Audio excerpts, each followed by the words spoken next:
আজকে আমরা যে রায়টা শুনেছি সেই রায়তে শহীদ পরিবার এবং আহতরা সম্পূর্ণ সন্তুষ্ট অর্জন করা সম্ভব হয় নাই। আমরা খুনি শেখ হাসিনা এবং সাবেক খুনি স্বরাষ্ট্রমন্ত্রীর যেই রায়টি এসেছে সেটির সাথে আমরা একমত পোষণ করছি, কিন্তু সাবেক আইজিবি চৌধুরী আল মামুন তার যে রায়টি এসেছে সেটি আমরা প্রত্যাখ্যান করছি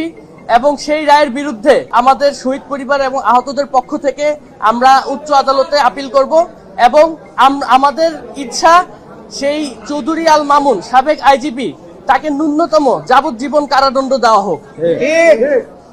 আমাদের শুধুমাত্র রায় দিয়ে বসে থাকলেই হবে না, আমাদেরকে এই প্রসেসটি দেখাতে হবে কিভাবে সেই খুনি হাসিনা এবং খুনি সাবেক স্বরাষ্ট্রমন্ত্রীকে দেশে এনে ফাঁসিতে ঝুলানো হবে এবং সেটি দেশবাসীর সামনে স্পষ্ট করতে হবে কিভাবে কোন প্রক্রিয়ার মাধ্যমে তাদেরকে আনতে হবে এবং দেশ থেকে এই কার্যক্রম যত শীঘ্র সম্ভব তত শীঘ্রই শুরু করার জন্য আমাদের শহীদ এবং আহতদের পরিবারদের থেকে এটি দাবি জানানো হচ্ছে। তারই সাথে খুনি হাসিনার আরো যে সকল দোষররা ছিল যারা এখন দেশে আছে বা দেশের বাইরে হোক, সকলকে দেশের মাটিতে এনে যথাযথ বিচার প্রক্রিয়ার মাধ্যমে তাদের শাস্তি কার্যকর করার জন্য শহীদ এবং আহতদের পরিবারদের পক্ষ থেকে দাবি জানানো হচ্ছে এবং সরকারকে এবং এই দেশের সকলকে এ ব্যাপারে